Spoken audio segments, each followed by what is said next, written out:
How well do you recall that conversation where he asked you to be part of the team?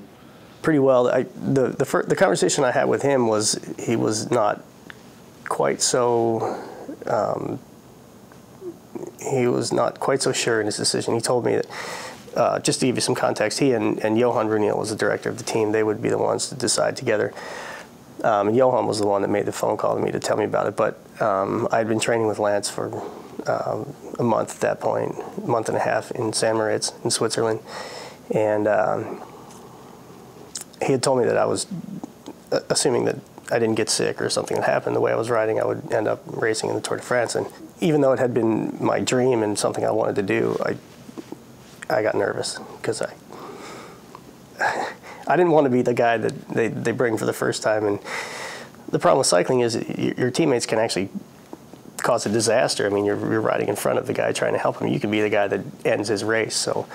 And this isn't just the Tour de France, which is unbelievable in and of itself. It's Tour with Lance Armstrong. Right, and we're expected to win. And yeah, the U.S. Postal Service team is like the Yankees of cycling. Right, they had won 3 in a row already, and I really wanted to go. I mean, I would normally, whatever the circumstances, been able to just sort of rule out my nerves and stay focused on what I was doing. But for some reason, this was bigger than that. It was the ultimate goal. I mean, this was it. And sometimes you work and you get to the point where you're just about to make it, and then you get nervous, and that's kind of how it was. So your first tour, you end up finishing the Tour de France, which doesn't always happen when it's your first time. You end up finishing 61st, and you said you just were wrecked after the race. What did you feel like? Yeah, I'd never been that exhausted and that tired in my life. I mean,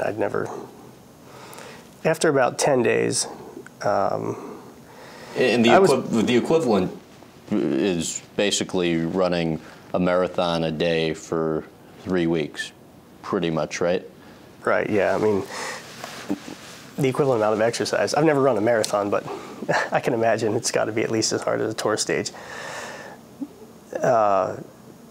I got through about 10 days where I wasn't completely fatigued, and each day, even though I was kind of scared about what I was doing, I wasn't so tired that I didn't think I could go on.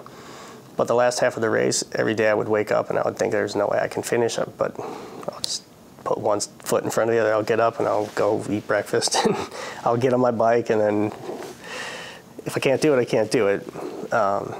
And I got through it, but I didn't feel well for months.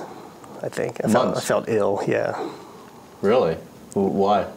I was just exhausted. I mean, mentally and physically. And what physical condition were you in post-race? Well, I was probably 10 pounds lighter than when I started, and you're like 5'10", right? Yeah, I probably started at 150 pounds. I was close to 140 pounds at the end, and yeah, I just didn't feel well. It hurt to get up in the morning.